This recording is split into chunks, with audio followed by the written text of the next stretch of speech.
تو رب تبارک و تعالیٰ نے فرمایا اب امت مصطفیٰ کے لیے بھی بلکہ تمام مومنین کے لیے بھی یہی حکم ہوگا کہ تم کاٹو گے اپنی طرف سے کوئی بکرا یا جانور، لیکن مولا تعالیٰ کی طرف سے تمہاری خود کی قربانی سمجھی جائے گی، تم نے خود قربان کیا ہے۔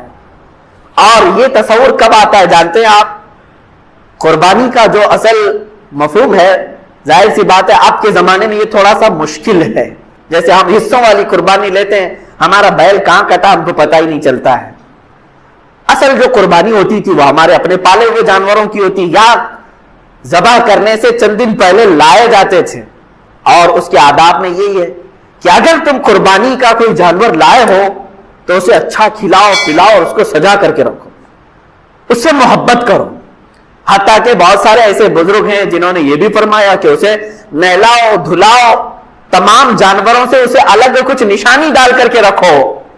اور پہلے کے دور میں ہار پہنائے جاتے تھے ان جانوروں، ان کو الگ رکھا جاتا تھا اور سارے لوگ جانتے تھے کہ یہ قربانی کا جانور ہے، ہار پہنا کر کے انہیں الگ رکھا جاتا تھا۔ اسی سے قلادہ ہے، جیسے عرب میں بھی حج کے لیے جب صحابہ آتے تھے تو ہار پہنا کر کے جانوروں کو قربان گاہ لاتے تھے مینا میں۔ ان جانوروں کے ساتھ یہ سلوک کیوں کرایا گیا؟ انہیں صبح شام دوپہر ان کے کھانے پانی کو دیکھو، ان کے اوپر تم ہاتھ پھیراؤ۔ دو باتیں، ایک تو میرے آقا صلی اللہ علیہ وسلم فرماتے ہیں قیامت کے دن یہ جانور اپنے سینگ اپنے کھر اپنے گوشت اپنی کھال کے ساتھ آئے گا، ان تمام چیزوں کے ساتھ آئے گا، اور رب تعالیٰ سے فرمائے گا اے مولا تیرا قرب حاصل کرنے کے لیے اس نے مجھے تیرے دربار میں ذبح کیا، اے کریم خدا اب اسے جہنم کی آگ سے تو حرام فرما دے۔ مولا اس جانور کی اس بات پر تم پر سے جہنم کی دوزخ کی آگ کو حرام فرما دیتا ہے۔ یہ بھی حدیث پاک میں ہے کہ یہ جانور تمہاری سفارش کے لیے آئے گا، پہلا یہ۔ دوسری بات یہ ہے کہ جب تم پالتے ہو، اسے پانی پلایا، اسے کھانا کھلایا، اسے سجایا، اسے ہار پہنایا، اور ظاہر سی بات ہے جب کسی سے محبت ہوتی ہے تو اس پر چھری چلانا معمولی بات نہیں ہے۔ اب یہی چیز دیکھی جاتی ہے ذی الحجہ کی 10ویں کو یا 11ویں کو یا 12ویں کو اپنے ہاتھ سے کھلائے ہوئے جانور کو، اپنے ہاتھ سے پلائے ہوئے جانور کو، اپنے ہاتھ سے اسے پھول پہنائے تھے، نہلائے دھلائے تھے، جب چھری چلا رہے ہو تو در حقیقت تم اپنی خواہشات پر چھری پھرا رہے ہو، اور یہی رب تعالیٰ کی بارگاہ میں قبول ہے کہ تمہارا تقوی دیکھا جائے گا۔ اللہ قرآن میں فرماتا ہے لن تنالوا البر حتى تنفقوا مما تحبون، اس وقت تک تم بڑی کامیابی نہیں حاصل کر سکتے جب تک اپنی محبوب چیز کو اللہ کی بارگاہ میں قربان نہیں کرتے، اپنی پسندیدہ چیز کو جب تک قربان نہیں کرتے۔ اسی لیے جانوروں کے ساتھ انسیت ہونا چاہیے۔ آج کے حالات میں میں یہ سب کے اوپر پابندی نہیں کہہ رہا ہوں، لاگو نہیں کر رہا ہوں، میں تو اس کی حکمتیں بتا رہا ہوں۔ جس کے لیے ممکن ہے وہ کرے، اور جس کے لیے ممکن نہیں ہے ظاہر سی بات ہے وہ دور دراز میں بھی قربانیاں کرتے ہیں، وہ جائز ہے۔ مثال کے طور پر یہاں بیٹھ کر کے اگر کوئی مکہ مکرمہ میں قربانی کا اپنے کسی وکیل کو بنایا ہے، وہاں اگر اس نے قربانی کیا تو تمہاری قربانی ہو جائے گی۔ آپ امریکہ میں کریں، انگلینڈ میں کریں، پوری دنیا کی کسی بھی میدان میں کریں، ان دنوں میں اگر قربانی کیا آپ کی جانب سے تو قربانی ہو جاتی ہے، لیکن جو حکمتیں ہیں وہ اپنے پالے ہوئے جانور کے ساتھ اس کی زیادہ ہے، کیونکہ اس وقت آپ کی خواہشات کو آپ ذبح کر رہے ہیں۔ اور ایک بات یاد رکھیں، اللہ تبارک و تعالیٰ نے حضرت ابراہیم علیہ السلام کو بھی کچھ ذبح کرنے کا حکم فرمایا تھا۔ آپ کو معلوم ہوگا 3 پارے کی تفسیر میں یہ موجود ہے کہ آپ نے پوچھا اللہ تعالیٰ سے اے مولا کیا تو موت کے بعد دوبارہ زندہ کرتا ہے؟ رب تعالیٰ نے فرمایا ابراہیم کیا تمہیں یقین نہیں ہے میرے زندہ کرنے پر میں دوبارہ اٹھاتا ہوں؟ ابراہیم علیہ السلام نے کہا اے مولا کیوں نہیں یقین ہے؟ یقین ہے بالکل، موت کے بعد تو زندہ ضرور فرماتا ہے، لیکن میں چاہتا ہوں کہ اپنی آنکھوں سے ایک بار دیکھ لوں، اپنی آنکھوں سے دیکھ لوں۔ یہ قرآن کی آیت ہے وَإِذْ قَالَ إِبْرَاهِيمُ رَبِّ أَرِنِي كَيْفَ تُحْيِي الْمَوْتَى قَالَ أَوَلَمْ تُؤْمِنْ قَالَ بَلَىٰ وَلَٰكِنْ لِيَطْمَئِنَّ قَلْبِي، مولا اس لیے میں عرض کر رہا ہوں کہ میرے دل کو اطمینان ہو جائے، ایک بار دیکھ لوں۔ اللہ نے فرمایا ٹھیک ہے، تمہیں دکھایا جائے گا کہ مردوں کو زندہ کیسے کیا جاتا ہے۔ فَخُذْ أَرْبَعَةً مِّنَ الطَّيْرِ، تم 4 پرندے لے لو۔ رب تعالیٰ نے کیا فرمایا؟ 4 پرندے لے لو، انہیں ذبح کرو، اور ذبح کر کے ان کے پورے گوشت کا قیمہ بناؤ۔ 4 الگ الگ قسم کے پرندے ہیں، ان کا گوشت پورا مکس کر کے قیمہ بنایا، اس کے 4 حصے کیے الگ سے، سب مکس تھا، اور حکم ہوا کہ 4 پہاڑوں پر تھوڑا تھوڑا سا گوشت رکھ کر کے آؤ، اور پھر زمین پر آ کر وہ 4 پرندوں کے منہ، ان کے سر اپنے پاس رکھو اور آواز دو ان پرندوں کو۔ ابراہیم علیہ السلام نے ہر پرندے کا نام لے کر کے آواز دی۔ اب ہوا یہ کہ ان کی آنکھوں نے دیکھا وہ گوشت جو قیمہ بن چکا تھا وہ ہوا میں اڑنے لگا، جس پرندے کا جو گوشت تھا وہ اپنے اپنے جسموں میں ملنے لگا، اور بغیر سر کے بغیر منہ کے وہ پرندے فقط اپنے جسم کے ساتھ اڑتے ہوئے آئے، اور ابراہیم علیہ السلام کے پاس جو سر رکھے ہوئے تھے وہ جسموں کے ساتھ جڑ گئے اور پورے پرندے ہو کر اڑ گئے۔ یہ واقعہ کوئی ہماری کہانی نہیں ہے، یہ قرآن کا واقعہ ہے، قرآن کہہ رہا ہے۔ اللہ تعالیٰ نے یہ جو فرمایا، اب اس کے متعلق جو کچھ حکمتیں ہیں میر عبد الواحد دلگرامی رضی اللہ تعالیٰ عنہ سبع سنابل شریف میں فرماتے ہیں وہ 4 پرندے جو تھے اس میں سے ایک کوا تھا، ایک مرغا تھا، ایک کبوتر تھا اور ایک مور تھا۔ یہ 4 پرندے، ان کے نام یاد رکھنے کے لیے اس لیے میں کہہ رہا ہوں کہ ہر ایک کی اپنی اپنی ایک خصوصیت ہے۔ ابراہیم علیہ السلام نے کیا کیا لیا؟ کوا لیا تھا، مرغا لیا تھا اور کبوتر لیا تھا اور مور لیا تھا۔ یاد رکھیں یہ 4 پرندوں، اور ذبح کیا ہے، ذبح کیا ہے، قربانی کی بات ہے اس لیے میں بات عرض کر رہا ہوں۔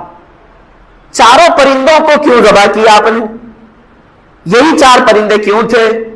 اب اس میں صوفیہ اکرام فرماتے ہیں اس لیے کہ ان 4 پرندوں کی کچھ عادتیں ہیں۔ کوا لالچی بہت ہے، لالچ بہت ہے، جتنی بھی چیزیں ڈالیں پھر سے اس کے اندر لالچ ہوتی ہے۔ مرغے کے اندر شہوت بہت زیادہ ہے، شہوت بہت زیادہ ہے۔ شہوت کہتے ہیں یعنی جنسی سکون حاصل کرنے کے ذریعے ڈھونڈنا، میل فیمیل کے ساتھ تعلق قائم کرنا، مرغے کے اندر شہوت بہت زیادہ ہے۔ تیسرا پرندہ ہے کبوتر، اس کے اندر دوستی کرنے کی عادت بہت زیادہ ہے، جلدی دوستی کر لیتا ہے اور پھر اپنے مالک کے ساتھ ہی رہنے لگ جاتا ہے۔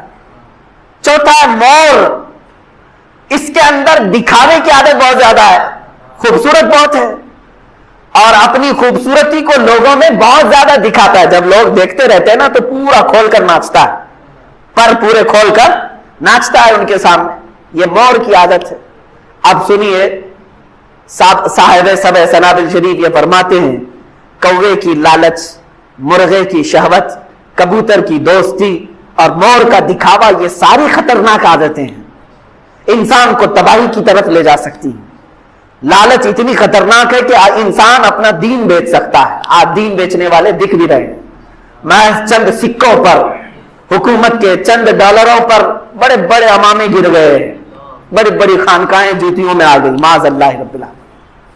عزیزان گرامی، یہ لالچ یہ ہے ان کو بہت نیچے کے درجے تک لے آتی ہے۔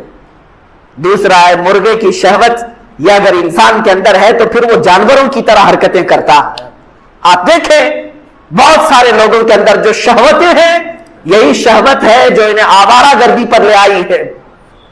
آنکھیں سلامت نہیں ہیں، دن رات گناہ کرنے کی خواہش، یہ شہوت ہی کا تو مادہ ہے۔ ایک نوجوان اگر یہ سمجھتا ہے کہ ایک لڑکی کو حاصل کر لینا ہی میری زندگی کا کل مقصد ہے تو گویا کہ وہ اپنی پوری زندگی کو ہی سمجھ نہیں سکا۔ مولا نے تجھے کس لیے پیدا کیا تھا اور تو کیا بنا رکھا ہے؟ شہوت کتنی دیر کی ہوتی ہے؟ تھوڑے سے چند منٹوں کی ہوتی، جب وہ شہوت ختم ہوتی ہے تو پھر اس کا سارا سکون غارت، پھر دوسری مرتبہ وہ کام کرنے کی خواہش جب تک نہیں آتی تب تک ٹھنڈا ہے۔ اسی میں وہ اپنی جسم کو، اپنی روح کو، اپنے ایمان کو تباہ و برباد کرتا ہے، شہوت۔ تیسری چیز دوستی۔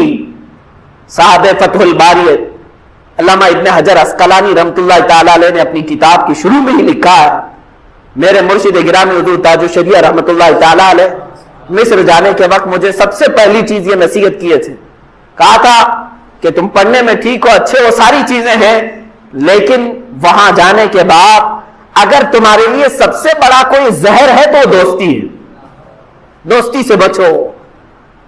آپ یہ سمجھتے ہوں گے کہ دوست نہیں بنانا چاہیے، دوست بناؤ، لیکن تمہیں پتہ ہی نہیں ہے کہ دوست ہوتا کون ہے۔ وہ کسی اور ٹاپک پہ عرض کروں گا۔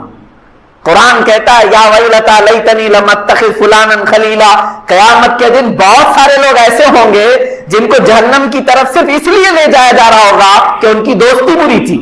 اگر میرے دین میں عبادتیں ہیں، نماز ہیں، تو کسی بھی قوم کو یا کسی بھی حاکم کو، کسی بھی پولیس کو میری عبادتوں سے مجھے روکنے کا حق نہیں، کیونکہ یہ میرے ریلیجیس میرا رائٹ ہے، یہ میرے دین کا حق ہے۔ اگر میں ٹوپی پہنتا ہوں، داڑھی رکھتا ہوں، تو یہ میرے دین کا حق ہے، میں استعمال کر رہا ہوں، مجھے ہندوستان کے سنویدھان نے، یہ قانون نے مجھے یہ اجازت دی ہے۔ آج اگر اتنے زمانے کے بعد پھر کوئی یہ کہے کہ تم فلاں چیز نہیں کر سکتے جو میرے دین میں سے ہے، تو گویا کہ وہ میری آزادی کو چھین کر مجھے دوبارہ غلامی میں لا رہا ہے، مجھے دوبارہ غلامی میں لا رہا ہے۔ عزیزان گرامی وقار، آج حالات کو سمجھو، اور جتنے شعائر اللہ ہیں میں بار بار کہہ رہا ہوں کہ ان کی حفاظت کرو، ان کی حفاظت کرو، چاہے جیسے بھی حالات ہوں۔ دوسری قوموں کو بھی ہم نے دیکھا ہے۔ اب میں قربانی کے متعلق تھوڑی سی یہ تاریخ بتاؤں۔ دوسرے لوگ اگر یہ سمجھتے ہیں کہ صرف اسلام ہی ہے جو اتنے جانوروں کو قربان کرتا ہے، تو یہ ان کی خام خیالی ہے۔ تھوڑا ہسٹری بھی نکالیں اور پڑھیں، تاریخ کو بھی پڑھیں۔ یہودیوں میں قربانی ہے، عیسائیوں میں قربانی ہے، موجود ہے، ان کی کتابوں سے میں ثابت کر کے بتاؤں گا، آج بھی ہے۔ ہندوؤں کے کئی ایسے مقدس ان کے مقامات ہیں جہاں پر قربانی ہوتی ہے، وہ اس کو قربانی کہتے ہیں، بلیدان کہتے ہیں، اور ان کے اپنے اپنے تصورات ہیں کہ ہم اس جانور کو ذبح کریں گے تو پھر ہم جو ہے ایک شکتی حاصل کریں گے، اور ہر قوم کے نزدیک ایک ایک الگ الگ تصور بنا ہوا ہے۔